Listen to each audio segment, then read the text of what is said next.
locally and abroad.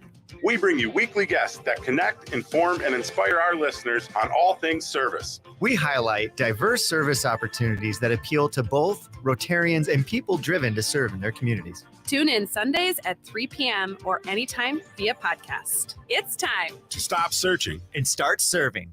Only in the forest can you see this. But nothing beats the moment you see that. cool. That's your child's eyes opening up to a world of possibilities. There are some moments only the forest can inspire. Find yours at discovertheforest.org. Learn about forests near you and discover cool things to do when you go. And you might just see this. Visit discovertheforest.org. Brought to you by the U.S. Forest Service and the Ad Council. Hey, Cudahy to all my friends and relatives in four directions. This is Robert Pilot of Native Roots Radio presents I'm Awake. I'm here to ask you for your support. Finding honest Native-centered news is not easy. But with your support, we're able to provide accurate information about Standing Rock, Line 3, treaty violations, and COVID-19 in our Native communities. Please visit Native Roots Radio Network on Patreon and donate if you can. That's Native Roots Radio Network on Patreon. Pinigigi, and thank you for your support. Hey, it's Patrick for Zero Res. Allow me to give you a couple of the most important cleaning tips that you need to know. Vacuuming is not sufficient to maintain the cleanliness and lifespan of your carpet, period. My friends at Zero Res use their platinum-rated cleaning system that safely and effectively removes all that deeply embedded nasty dirt, dander, and bacteria. Not only does the patented Zero Res process clean better than anything on the market, surfaces dry faster, and your home and business will stay cleaner longer, guaranteed. July is National Carpet Cleaning Month, and because of that, check out this amazing deal Zero Res has going. Zero Res is offering 3 rooms starting at just $129 and get a 4th room free. It's also the perfect time of year to get your air ducts cleaned this month and take 20% off any air duct cleaning. Call 952-ZERO-RES or go to ZeroResMinnesota.com and ask for the AM 950 special. That's Zero Res. With a look at your AM 950 weather, I'm Patrick Lilia. A slight chance of showers and storms tonight with a low of 65, then sunshine on Saturday with a high of 83. Grab a tray at Cafe Latte and pick from their award-winning selections of soups, salads, sandwiches, and desserts. Cafe Latte is at Victoria Street and Grand Avenue in St. Paul or at cafelatte.com. Portions of the following program may be pre-recorded. Portions of Native Roots Radio may be pre-recorded. It's a good day to be indigenous. Get up, stand up. They are going to become more brutal. Couldn't cut, any cut again. Because all the hippies were trying to be Indians anyway. They're going to become more repressive because it's a matter of dollars and their illusionary concepts of power. Hey, Victor. We must live in balance with the earth. And also with recent happenings at Wounded Knee. I am awake. Welcome to Native Roots Radio presents I'm Awake, and I'm your host, Wakanja Hade.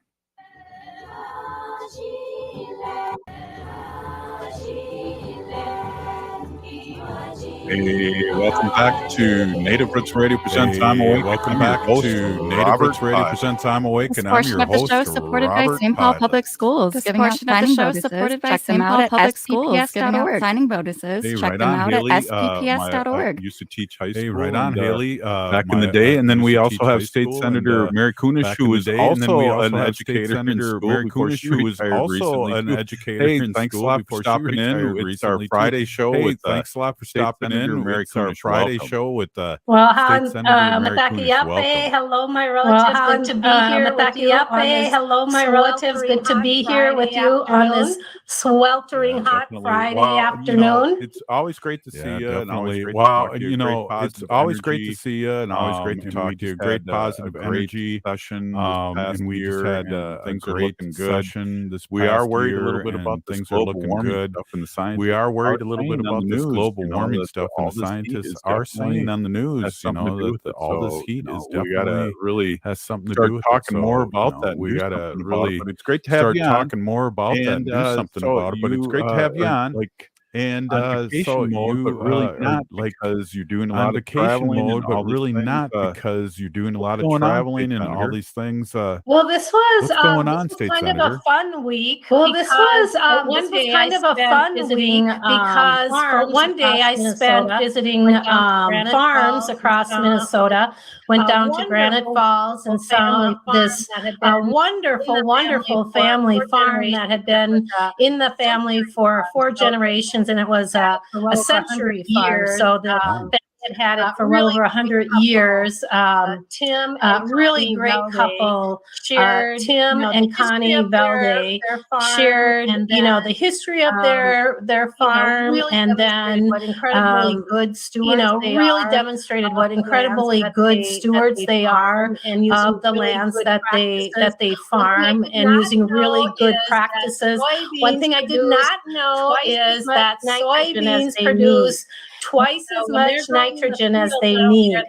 And so when they're growing in the fields, not only are they taking the nitrogen they need to produce soybeans, but they also need a ton of nitrogen in the ground. And interesting enough, corn needs a lot of nitrogen to grow. So talking about how they flip the different crops in different fields, and then like the precision farming that they have with their machinery and that sort of thing. It was fascinating. And I asked him about the global warming and about the heat this year and what kind of an effect that has on his farm, especially when we hear about, some of the aquifers getting dried up and farms needing more and more water to water their crops. He said down in southern Minnesota, or kind of west southern Minnesota, it's really good clay, and so it holds the moisture. So they don't have to aerate. They don't have to, they don't have those big watering apparatus out there. Their soil holds the water really well. So I learned a heck of a lot from these folks, and unfortunately, yesterday I didn't make it onto a forum for agriculture, but tribal nutrition and agriculture. But one of the people that did attend shared her notes with me, and Ben Jacobs was on the panel. He's Takabi from the Osage Nation, and Sean Sherman was there, the sous chef, to talk about that. Neely Snyder from Dream of Wild Health, Shannon Kessner, who is the tribal liaison for Minnesota Department of Agriculture, and this young woman that sent me this. Her name is Kirsten Busher, and she works with Senator Smith's office. And she was there as well. And one of the things that, and I don't know if people know this, but there's been a lot of consternation about the farm bill that the federal government has not passed yet, and it's making farmers really, really nervous. And it's really important for tribal nations and our Native communities as well, because within the farm bill, the federal farm bill, there are opportunities to address some of the long-standing systemic inequities in the agriculture and nutrition sector that affects so many of our Native families. And we all know that the poor health, especially when they were receiving all those commodity foods that were no good for Indian folks.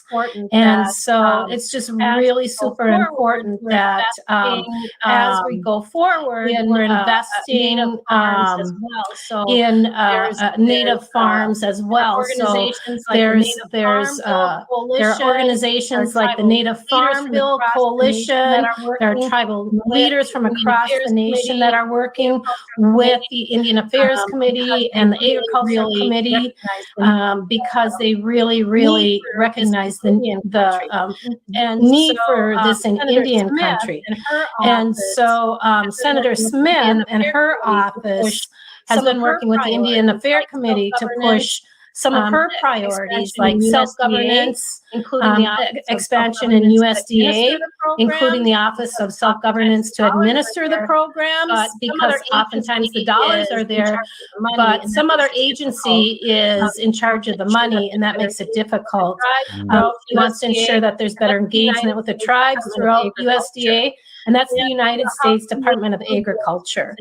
And, how can we improve those USDA programs? My sister Patrice, who we have referred to in a number of different ways, used to work for the USDA under the Obama administration. So I got to hear a lot from her and learn a lot from her too. But so we're working on it from the state level as well as from the federal level.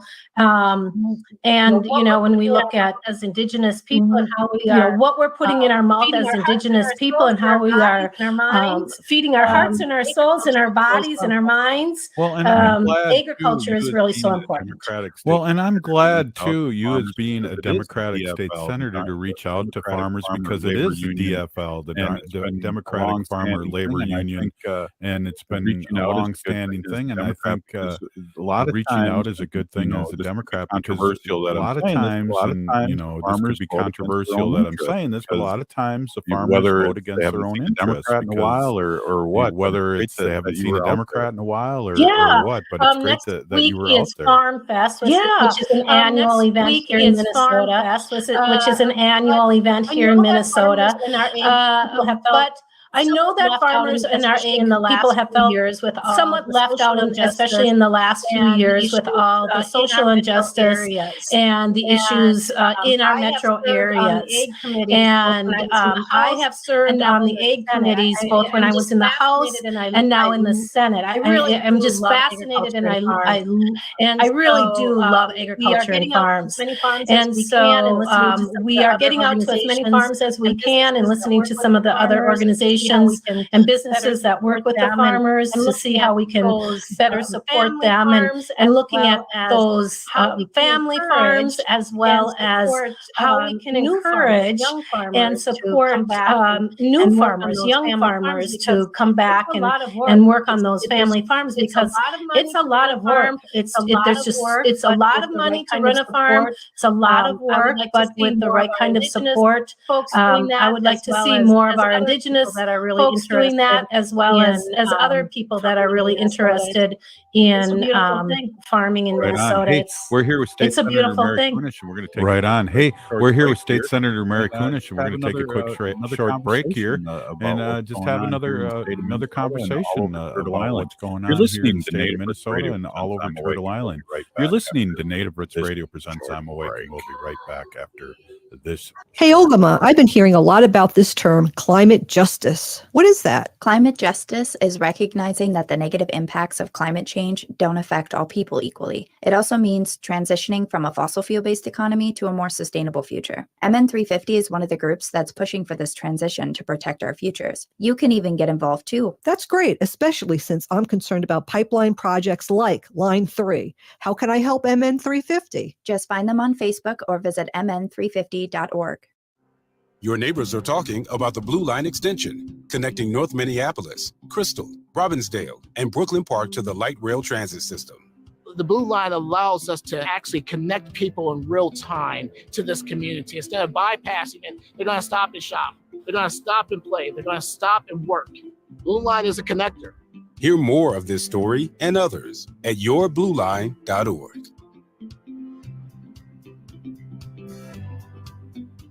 Unwanted sexting or photos, inappropriate jokes, even tickling or wrestling can feel like a violation. Catcalling, cornering, or groping, getting them drunk or high for sex, recording sexual acts without permission, hurting someone because of their sexual orientation, ripping a family member, a child, a date, a friend, a stranger, purchasing a human being for sex. You make the choice every single time. Sexual violence is many things. Make a choice. Do not do it. Sponsored by the Minnesota Indian Women's Sexual Assault Coalition. Turn to Auto Technical with your vehicle donation. Even though Auto Technical is a small nonprofit, we have helped more families with transportation than any organization in Minnesota. Since '94, we have reconditioned donated vehicles so they have a higher tax benefit. Call Richard at 612-919-5526. 919-5526 or autotech.org. You're listening to Native Roots Radio. This is Spirit from Reservation Dogs. Get up and listen.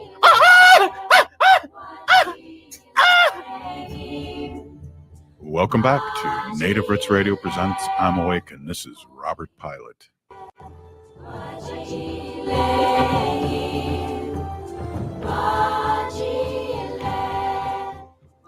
Hey, welcome back to Native Roots Radio presents I'm Awake. This portion of the show is supported by the Native American Community Clinic on Franklin Avenue in Minneapolis, honoring health and tradition. Yes, they do. And hey, I always like to say, at least in one show, that I'm woke. You know, we named this show 6 years ago, Native Roots Radio presents I'm Awake, and we were awake with what was going on in Standing Rock and all over Turtle Island, and that's how this show started. Hey, we're here with State Senator Mary Kunesh, and we're just kind of kibitzing. I don't know if you saw State Senator, but Haley and I did a show live at the Twin Stadium, and it was really fun on Native American Heritage Month this past Tuesday, I believe. Oh, fun. Yeah. I saw lots of good pictures from that. I haven't been to a Twins game yet. Well, we'll have to get you out there. And just a quick reminder, we have Native Roots Arts out there at the Creative Corner where you can pick up some wild rice silver earrings, baseball earrings that are beaded, and art and cards, and all native designed and native made. Just nice. Throw that in there. So what else is going on, State Senator? We are winding down here. We know it's hot, but you're still doing, I guess you're doing a lot of work here, even though you're not in session. You're doing a lot of different things and visiting your constituents and all that. You were talking earlier before we went on the air, something about Beltrami and what's going on up there. Yeah, that's really interesting.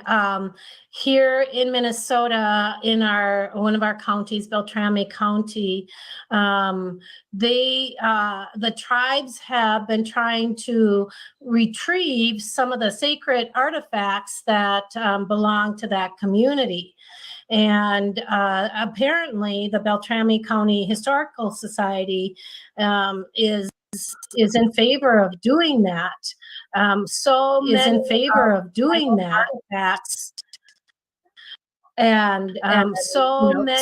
items that people come across in tribal artifacts are sacred items that people come across in the past or even now are years ago are collected, and people are keeping them. I was at a fundraiser a couple of years ago, and it was a non-native fundraiser, and they were putting it up for the silent auction, and I asked Fraser, and somebody had one of the big beaded somewhere, and I kept it circles with the bear on it, and they were putting it up for the silent auction, and I asked, I bought it just to make sure that where did this come from, and this woman said, there's a whole bunch somewhere, and I kept it on display. I have this little Native American display in my cabinet in our colleges. I don't want it anymore, so I just thought I'd put it up here. Well, I bought it. Hamlin University has quite a bit, and they are not to make sure that it wasn't used as decor once again. There's a whole bunch of from Indians that they keep. But there's a collection. There was of items. It's called the John Morrison Collection, and there are many cultural artifacts that are have been artifacts taken in Minnesota, one of our colleges here in the Twin Cities. At the museum, Hamlin University has quite a bit, and they are not they have not been prone to returning those items as they should. Many director up there, and she's willing to work on getting those and skulls and the tribes, those sort of things remain. So there's the Great Northern Depot in Bemidji, Minnesota, and that was built by James J. Hill, over 110 years ago, and now it's their history center. Wow. And a few years ago, the First Nation tribe in Canada that they keep, but there's a collection. There's inquiring, asking about a ceremonial water drum that they knew that the museum was holding. Items, and it's called the John had that artifact. So you wonder, well, where did it go? The collection. And there are many culturally look through what they had and what's significant and sensitive artifacts. There are about 2,000 artifacts from all different tribes throughout the US should be repatriated back to the indigenous communities where they are from. There. And when so at the museum, in his will, he said, "I'm giving it to the Historical Society." I think the director's name is Emily. He had a trading post up on she is the director up there, and she's willing to work on getting those back to bring in items. Can you hold on to this and let me get some food or whatever it is. So the tribes that they belong to. So there's the Great Northern Depot in Bemidji, Minnesota, and that was built by James J. the hands of the tribe. Hill, many of those items over 110 years ago, and now it's their history center. Are actually protected. And a few years ago, the First Nation tribe in Canada sent a historical society letter. That's inquiring, asking about a ceremonial water drum that they knew that the museum was holding. When we were and they no longer had that artifact, so you wonder, well, where did it go? But as a result, the staff had to kind of look through what they had and what was in this John Morrison collection. I think there were about 2,000 artifacts from all different tribes throughout the U.S. and Canada. And there's also a number of Red Lake artifacts up there. And when Morrison died, he, in his will, he said, "I'm giving it to the Historical Society, but it has to be kept together." He had a trading post up on Red Lake, and so they said that, oftentimes 30, 40 years it was almost like a pawn shop. It's amazing where people would bring in items and say, can you hold on to this and let me get some food or whatever it is. So he had quite a bit of interesting that you say that, because and so they're working on getting those items back into the hands of the tribe. And many of those items now, when you look at it, are actually protected items under the NAGPRA, the Native American Graves Protection and Reparation Act. And so that's, you are listening, that's super interesting. And it made me think of something. When we were younger, predominantly African American, we're roughly the same age. When we were younger, I know they had their businesses and their community stores sold a lot of crazy stuff. And when they put the to make a long story short, a friend of mine's father passed away. It was a bike right accident. down the middle, it was kind of a famous thing, but he had an antique store, and they wanted to get rid of the stuff. And there was stuff in the basement, like scalps. There was all these things, and I said, "Well, give it back to the tribe, and let them, ceremonial do what they're going to do with it." And they were like really confused on what doing it, but they weren't selling it anymore. But he still had it, and he had I guess the antique store was like 40 years old. It's amazing that that stuff is out there all over the place, whether it's collections or in the basement of somebody's house or a business. Reservation. Well, that's so interesting that you say that, because that's where another thing I did this week was went and visited the Penumbra Theater. Are you familiar with that? Sure am. Yeah, African American Theater there was a in woman who told me right that on Martin Penumbra Luther had a King number Drive of up here in items, St. Paul. pictures. Yep, yep.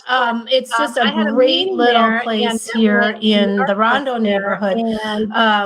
And for those of you who are listening, in St. Paul, near the Capitol and the downtown and the cathedral, there was this area that was predominantly African American neighborhoods where they had their businesses and their community. And when they put the Interstate 94, they put it right through the community, split it, right down the middle, and in a lot of ways destroyed that whole community. But the Penumbra Theater is still there, and I was at a meeting there a couple weeks ago, and I remembered somebody telling me that within the artifacts of that theater they had some Native American artifacts, like pictures and film from back in the day, because that was also a very large Native American neighborhood. And in fact, my grandfather, when he and my grandmother and his siblings came from the Standing Rock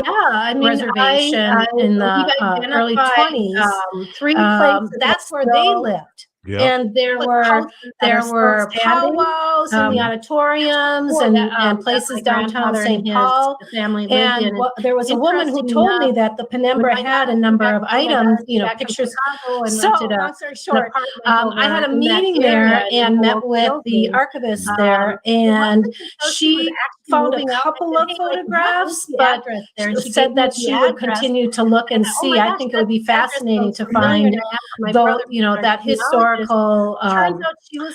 pictures or film. And the one woman who told me that we don't know what that had said that there was a film about a powwow at one of the big places downtown St. Paul. Wow, that's something. And I just always wondered, what if I saw my grandpa on that one, Well, go back Well, seriously about that. Senator, we're going to It's jump in really and talk interesting to because Wendy here. my other job is a legislator. That's my full-time job for Ho-Chunk Nation. I don't really talk a lot about that, but I've had some people reach out to me in the nation, especially with Rondo being revitalized and maybe having that bridge over.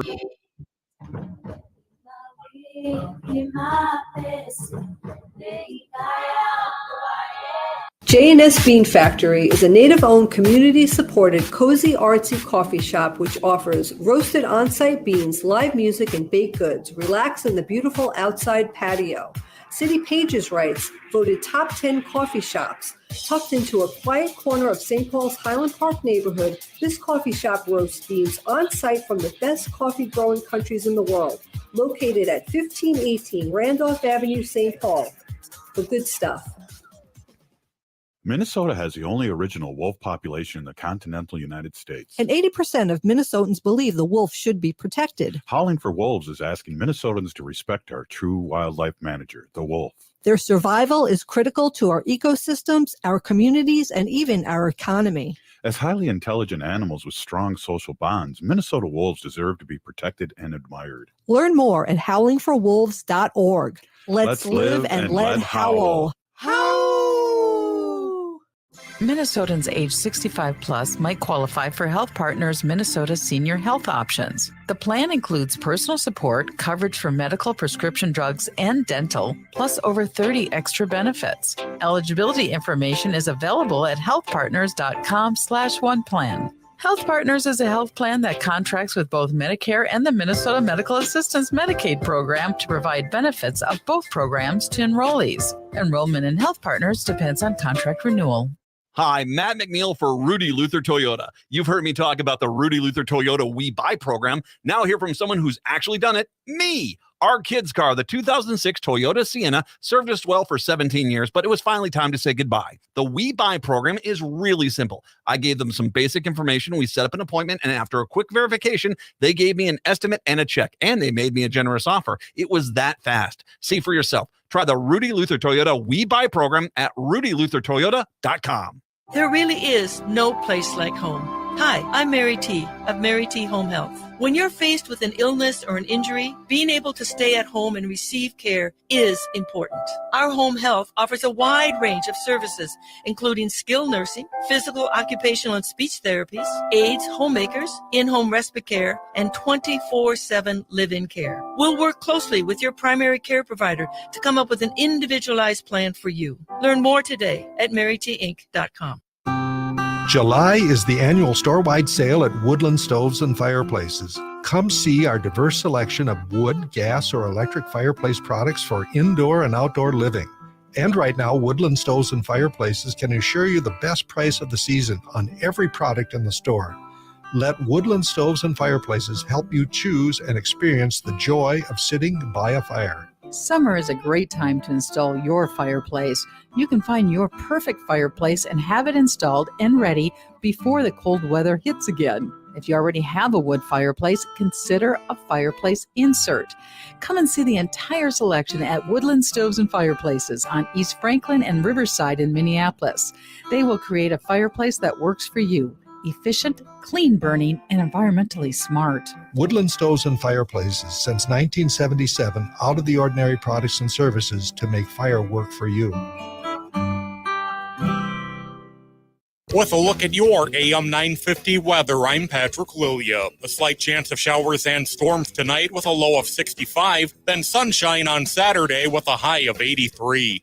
Get paid to upgrade. Warner Stellian will buy your appliance for $50 during our trade-in sale. No one else saves you more time from shopping to free professional delivery like Warner Stellian. Put us to the test. Shop Minnesota family-owned WarnerStellian.com.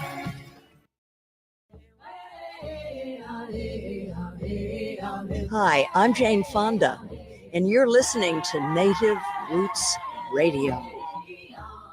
And we're back to Native Roots Radio presents I'm Awake, and this is Robert Pilot.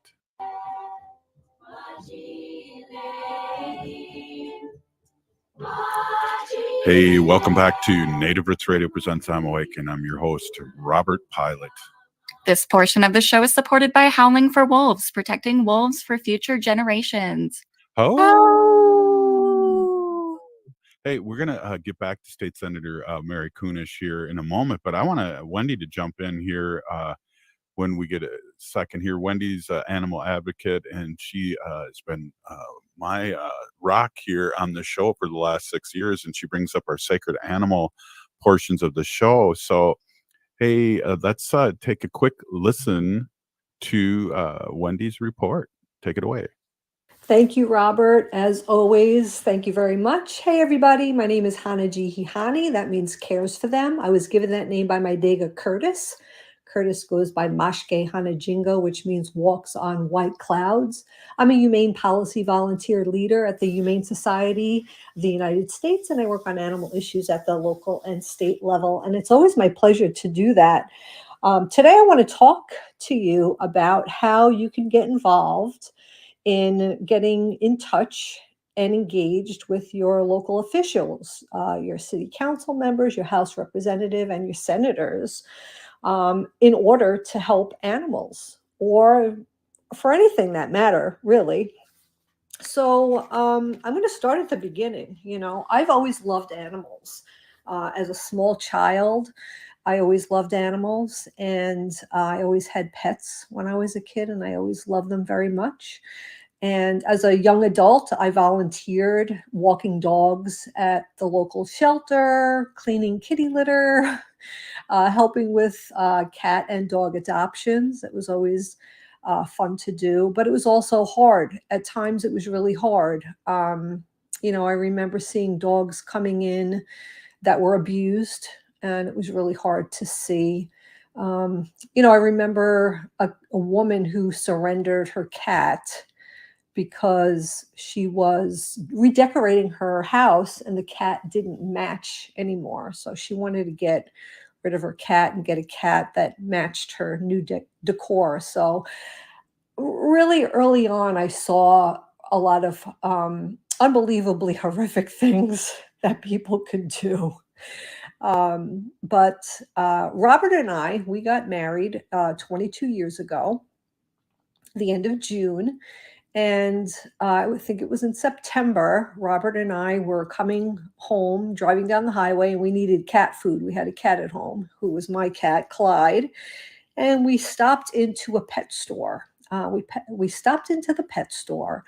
And while we were there, we saw these 2 little Chihuahua puppies that were for sale. And Robert said to me, "Hey, Wendy, I had a Chihuahua named Peanuts when I was a kid." And I said, "You're kidding. I had a Chihuahua too. Her name was Gigi." So we started talking about our Chihuahuas when we were kids. And lo and behold, we walked out of there with 2 Chihuahua puppies and a bag of cat food. So very shortly after that, I told people about our dogs and where we got them, and they were horrified. They said, are you kidding, Wendy? Are you an idiot? These dogs originate from puppy mills, and I didn't know anything about a puppy mill. In all my years of animal advocacy before that, I didn't know. So I quickly learned about puppy mills and the horrible conditions that the mom and dad dogs are kept in year after year. But we were able to live with Mickey and Pancho, our Chihuahuas, for 16 years. I think we had them 16 years, and they passed away 2 weeks from each other. And it was really devastating. And I wanted more dogs. I cried and cried because I missed Mickey and Pancho so much. So Robert said to me, "Wendy, get some more dogs. Let's get dogs." So I knew a friend who was rescuing animals, and he fostered small dogs. And I contacted him, and he had a situation where there were 3 dogs because a man passed away. So we ended up with the 3 dogs. And one of the dogs, Gracie, a little white Maltese, I talked to you guys about her before in the past. She was a puppy mill breeder dog. So she was one of the mama dogs kept in the puppy mill for 7 years. So she stayed there for 7 years, and she was bred over and over and over again. And she was kept in a cage, and she never left. And somebody would come around and fill her automatic food and watering bowl. And she never went outside. She was kept in an indoor facility. It was really sad. So we got her and 2 other dogs. But the thing about Gracie was that she wasn't like any other dog that we've ever known, because she was kept in a cage. So she didn't even know how to walk on grass or live in a house or go for a walk. She didn't even know how to drink water from a bowl, because she was kept, the water she got was in a dispenser. So she had to learn a lot. And the other 2 dogs that we got along with her were taught her how to be a dog. And Gracie quickly found out what it is to live in a house and to be comfortable. Gracie was the only dog, I want to tell you this too, because it astonished me and Robert as well, that she would just go outside and gaze at the sky, because she was kept in an indoor facility for so long, she never saw the sky. So around this time, I was working with a state council director of the Humane Society of the United States, Christine, and she wanted my help. She asked me to help, or would I be interested in working on a humane pet store ordinance in St. Paul? And I was like, yes, absolutely. Now, it kind of got me a little bit nervous, because I never did anything like that before. I never worked with my state council member on any issues, and this would have been the first thing. But Chris Tolbert, who was our city council member, we kind of knew him. He door knocked one day when he was running, and we answered the door and we talked to him. So we got to know him, and we would go to his town hall meetings. We would also go to caucus, and we would see him there. So these were times that he knew us. So I said, well, I think he'll at least recognize me. I know we're not friends, and he doesn't really know me very well personally, but I think that he knows who I am. So we did. We went to meet him. me and a couple of other people who were in his district, and we just talked to him about this issue. And he also was astonished that puppy mills existed, and he was horrified. I mean, most people are horrified when they find out what kind of conditions these dogs are kept in. So anyway, he said, yes, I'll help you with this ordinance. Let's work on this. And we did. And then there was the day that we were all testifying in front of the whole city council. And I was testifying in front of the whole city council. I'm going to tell you how nervous I was. I was so nervous. But I just kept saying, Wendy, you're doing this for Gracie. You're doing this for Gracie. This is not for you. So just calm down. So I just did. I told Gracie's story in front of the city council, and there was a line of people who testified about the horrors of these puppy mills. And what happened was that the city council voted unanimously to pass the Humane Pet Store Ordinance in St. Paul. So that we were just thrilled. It was just so thrilling. Now I was on a roll. I was like, okay, where else could we do this? And I just happened to know this city council member who was from Cloquet, Minnesota. She's Native American and knows Robert, and I was Facebook friends with her, and she would always post like animal issue stuff. Please adopt, do not shop. I would see a lot of her posts and like them. And I was just like, you know what? I think Sheila Lamb from Cloquet would maybe be interested in presenting this Humane Pet Store Ordinance in Cloquet. So I contacted Sheila, and she was so happy that I contacted her. And I worked with my state director, Christine, again. And it was during COVID, and we had to Zoom. It was a Zoom. And I presented the ordinance in front of the city council of Cloquet. And they were all so happy to hear about it. And they're all animal lovers. So they passed it unanimously. So, and that was not even my district, it wasn't even St. Paul where I live. It was a district I didn't even live in, but they felt that it was an important ordinance and they wanted to pass it. So it got passed. So that's how easy it is. You don't have to be an expert in any of the language or the ordinance itself. You just have to and then talk to your city council member or your House representative or your senator, whoever is going to help you with this particular issue, and just do it. And it's easy and it's fun and it's really rewarding. So I just wanted to talk to you guys about that. So feel free to get in touch with your city council members if you want a Humane Pet Store Ordinance passed in your city. Just email us at Native Roots Radio, and I can help you do that. So thank you, Robert. As always, my pleasure to be able to talk about animals. Back to you. Pinagigi, Wendy, thank you so much for the report. Always great to hear from you. I can't wait to see you here in a couple days. Hey, up next, we're going to come back to former state representative, State Senator Mary Kunesh here on Native Roots Radio. We'll be right back after this short break. Please stay with us. Ho!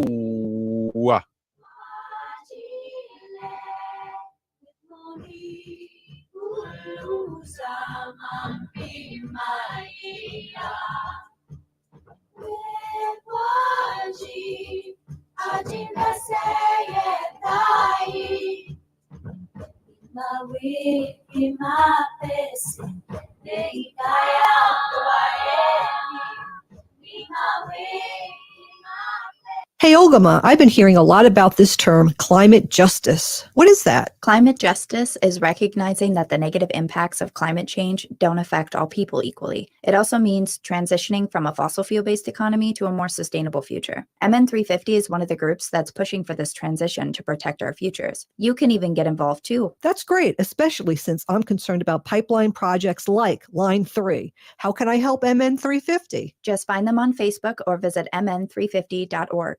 Hey, this is Robert Pilot. I taught in St. Paul Public Schools for over 25 years, and I want you to join the team and make a difference in our children's future. Right now, St. Paul Public Schools is offering hiring and retention bonuses up to $10,000 for a variety of teaching and classroom support positions for the next school year. Grow in a supportive and fulfilling public school setting. Limited bonuses are available, so don't delay. Apply at spps.org/careers. The Powderhorn Art Fair is returning to Powderhorn Park to celebrate its 32nd anniversary, August 5th and 6th from 10 a.m. to 5 p.m. each day. The fair will feature a vibrant and diverse selection of art from over 150 exhibiting artists from across the country. Whether you're just starting an art collection or a seasoned buyer, they'll have the perfect piece for you. Plus, there's more. Immersive art installations offer fairgoers a chance to explore interactive experiences that transport them into an artist's vision. In addition to all the fantastic art, over a dozen food vendors serving up sweet and savory delights will be ready for you and other hungry fairgoers. A family zone will offer creative activities for kids of all ages and entertainment each day. The fair and activities are free to attendees. Make plans to head to Powderhorn Park on August 5th and 6th. Learn more at powderhornartfair.com.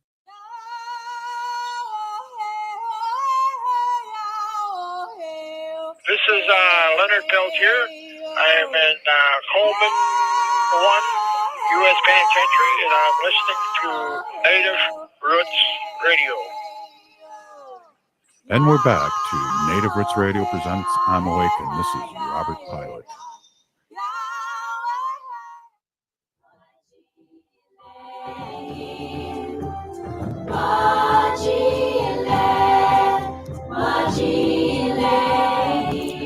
Hey, welcome back to Native Roots Radio presents I'm Awake, and I'm your host, Robert Pilot.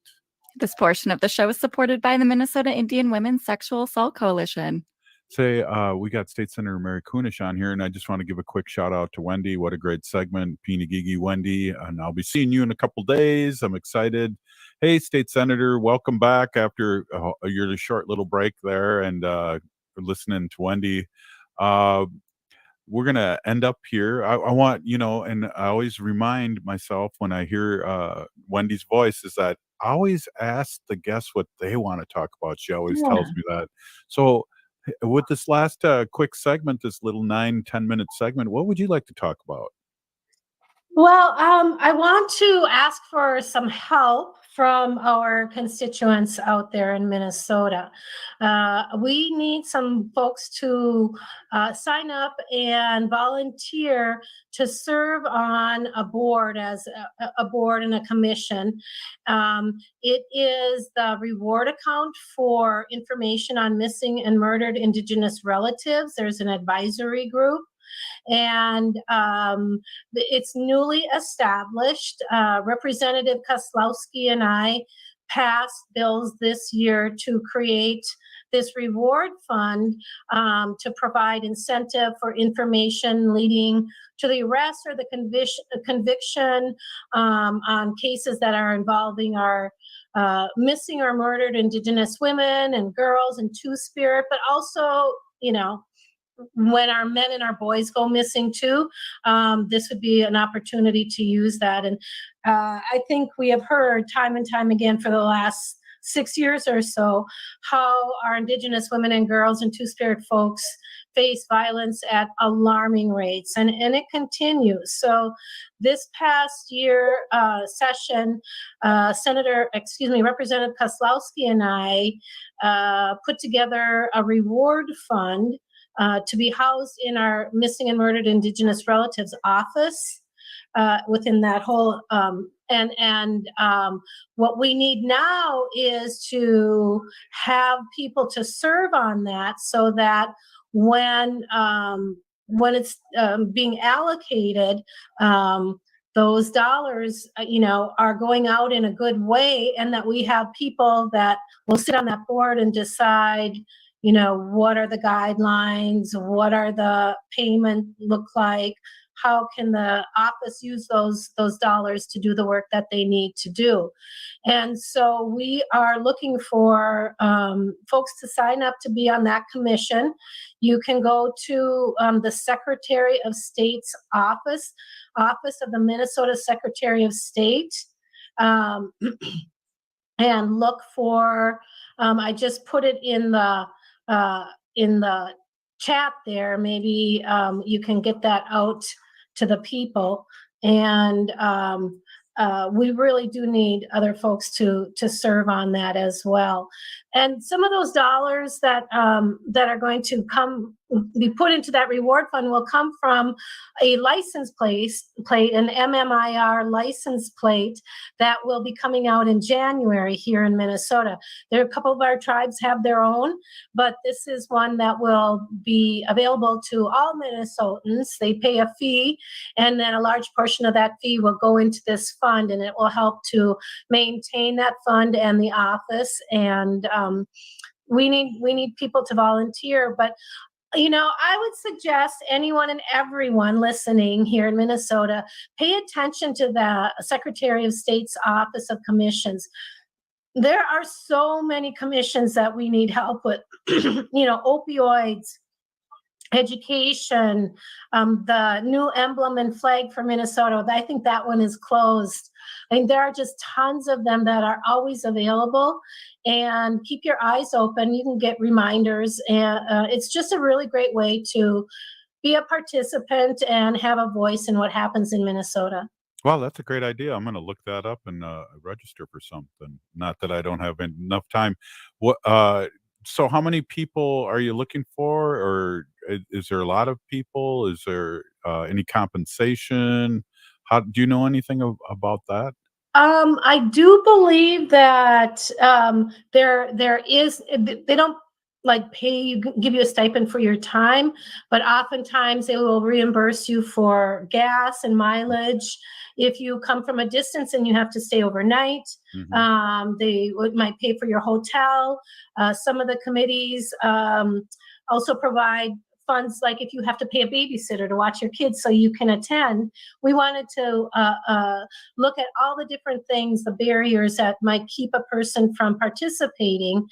And so all of those little things might be part of one of the committees that you decide that you might be interested in. It's a pretty interesting task. Yeah. So they're looking for representatives from the tribes. They're looking for those that work in advocacy and counsel for Indigenous women and children who have perhaps been victims themselves. We're looking for statewide or local organizations that provide those services already to Indigenous women and girls. We need tribal police officers who work on reservations to be part of this team. We're looking for somebody who has or serves on the Minnesota Human Trafficking Task Force, survivors or family members of missing and murdered Indigenous folks. And they serve for 4 years. And there's a lot of opportunity here for these folks on this committee. So they'll determine the eligibility and criteria and procedures for granting the rewards. Just work with the Office of Missing and Murdered Indigenous Relatives and the Executive Director, Juliet Rudy. She is building just the most incredible team in that office. It's amazing. She's got three fabulous staff members. And I think, were we talking about data and the necessity for data sharing? That's something that we have to work on, because I don't think that office is getting the access to the data that they need to really do their job, because they're not an official, I don't know, law enforcement agency. And so we really have to be careful, of course, how and what data is being shared and who's using that for what reason. But there's just, that office is really quite incredible. And of course, we were the first and maybe the only one in the nation. So folks are watching to see how this works and how they can do it in their own state.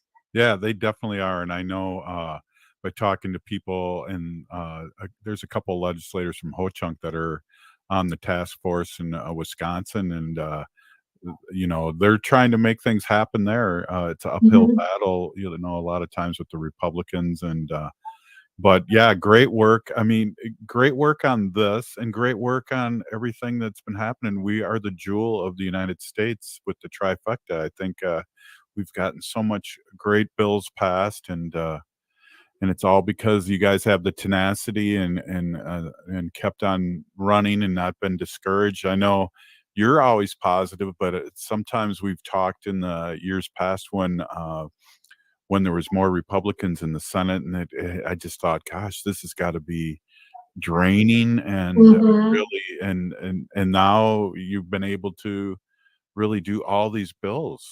Yeah, and now we have to sort of look and see, what do we need to continue working on? How do we adjust the bills that we did that maybe need tweaking? So there's still plenty of work to do, and I know that we're all up to the task. Right on. Hey, we're with State Senator Mary Kunesh.